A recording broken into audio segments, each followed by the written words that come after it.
25 जून है, दिन बुधवार का है। बिहार में चुनाव को लेकर चर्चा है। चुनाव के बीच भागलपुर के एक बड़े व्यापारी विशाल आनंद के पिताजी से रंगदारी की मांग की गई है।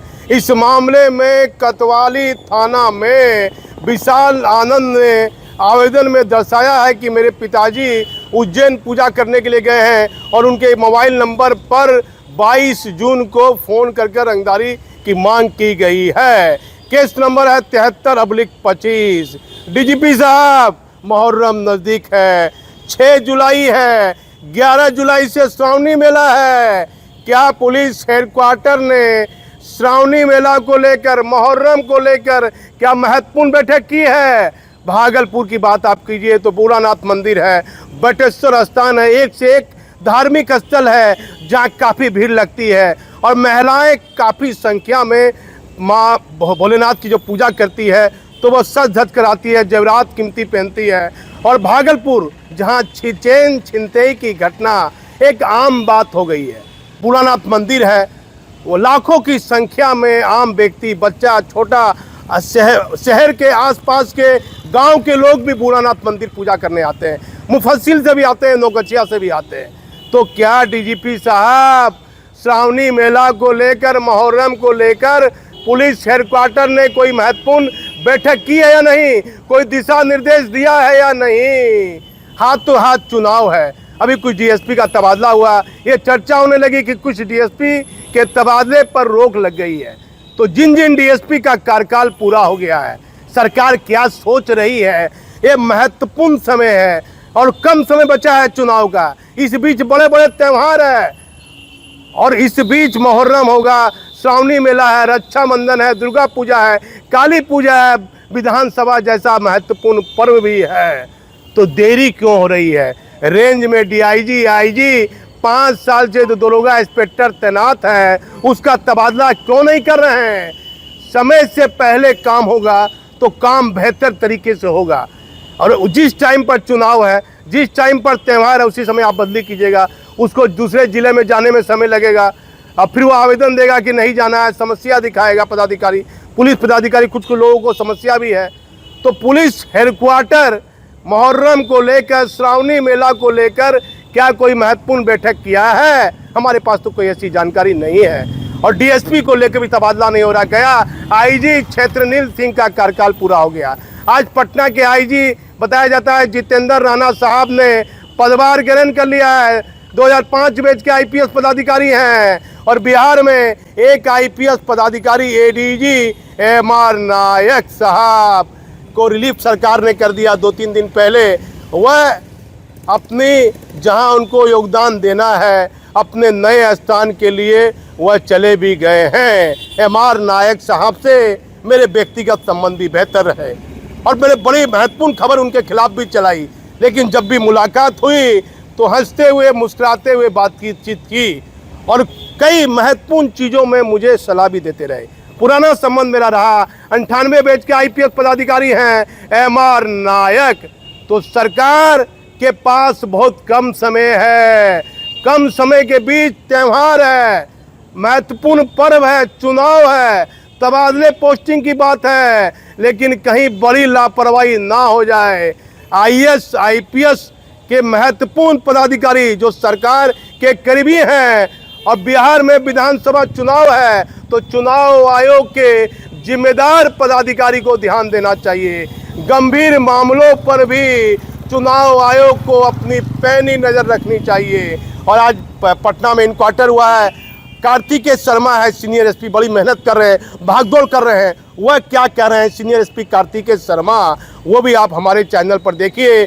2014 बैच के आईपीएस पदाधिकारी हैं और बेहतर इनकी कार्यशैली मानी जाती है। आप पूरा समाचार कि कार्तिकेय शर्मा क्या कह रहे हैं, वहाँ जो इनकाउंटर हुआ उसकी वीडियो पूरा हमारे समाचार पर देखिए। लेकिन सरकार सहित चुनाव आयोग के पदाधिकारी को इन गंभीर बिंदुओं पर ध्यान देना चाहिए। मैं भागलपुर से दीपक नौरंगी।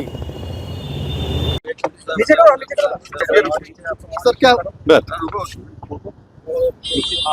क्या मामला, क्या कुछ घटना? मोहम्मद रज़ा नाम का एक अपराधी है जो हत्या के केस में वांटेड था। 2 हत्या के केस में वांटेड था और पूर्व में भी कुछ हत्या केसेस में रहा है वो। उसी पे पुलिस की नज़र थी और उसको पकड़ने की कोशिश चल रही थी। उसको पकड़ के लाया जा रहा था उसमें। जब वो यहाँ लाया जा रहा था तो वो रेस्ट किया उसमें और उसके पैंट में एक हथियार था। यहाँ से वो गाड़ी से कूद के भागने की कोशिश किया उसमें। इसमें पकड़ने के क्रम में जो एसटीएफ की टीम थी उनके जवान भी घायल हुए इसमें और भागने के क्रम में वो गोली फायर करना शुरू किया। 2-3 गोली फायर भी किया। उसके बाद एक मिसफायर हुआ, उसे अटक गया। एसटीएफ के द्वारा अपने बचाव में गोली फायर किया गया। 2-3 गोली इधर से भी फायर हुई और उसमें उसके पैर में लगा है। उसको तत्काल रूप से उसको तुरंत अभी मेडिकल केयर के लिए हॉस्पिटल भेज दिया गया है। उसमें जो जवान घायल हैं उनको भी मेडिकल केयर के लिए भेज दिया गया है। यहाँ पे एफएसएल की टीम को बुलाई जा रही है। इसमें इस घटना को लेकर कांड दर्ज किया गया है इसमें और इस पर अनुसंधान किया जा रहा है।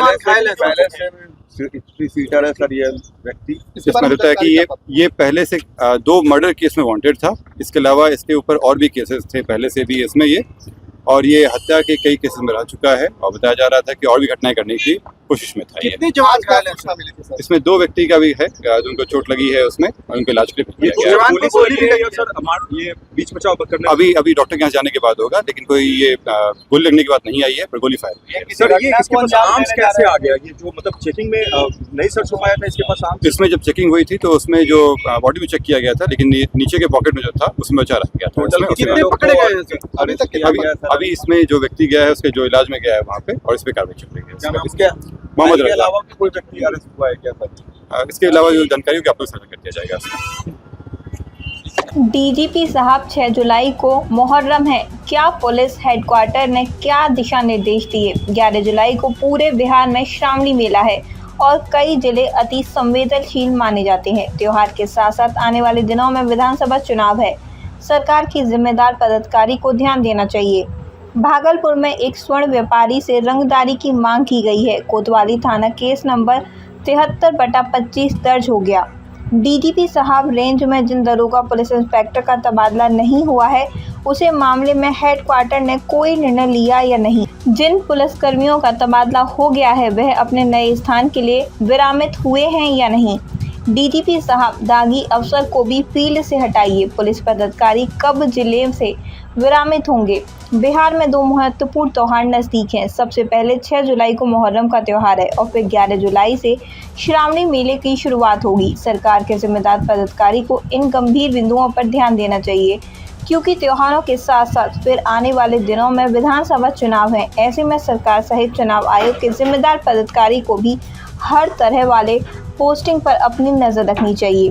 भागलपुर के कोतवाली थाना में एक रंगदारी का मामला दर्ज हुआ है। इसके पीछे का क्या कारण है, इस पर भी पुलिस हेडक्वार्टर को अपनी नज़र रखनी चाहिए। पटना में एक और अपराधी हुआ ऑपरेशन लंगड़ा का शिकार। पटना एसएसपी कार्तिकेय शर्मा के अनुसार पुलिस तक सूचना मिली कि एक कुख्यात अपराधी मोहम्मद राजा अपने साथी के साथ गंगा पथ पर आने वाला है। इसी सूचना के बाद एसटीएफ की टीम ने घेराबंदी की और मोहम्मद राजा को पकड़ लिया।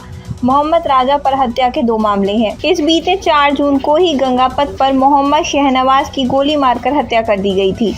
आज जब पुलिस ने घेराबंदी की तो उसका साथी भाग निकला, लेकिन मोहम्मद राजा पकड़ा गया था। जब उसे पुलिस ले जा रही थी तो उसने अपने पैंट में छुपा कर रखे हथियार से फायरिंग की। उसने 2 राउंड फायरिंग की, जिससे 2 पुलिसकर्मी जख्मी हुए हैं। जवाबी कार्रवाई में मोहम्मद राजा को भी पैर में गोली लगी है। उसे भी अस्पताल में भर्ती कराया गया। पटना सीनियर एसपी कार्तिकेय शर्मा ने पदभार ग्रहण करने के बाद लगातार फील्ड में बेहतर कार्य करते देखते जा रहे हैं। पुलिस विभाग ने आईपीएस महकमे में कार्तिकेय शर्मा की बेहतर छवि मानी जाती है।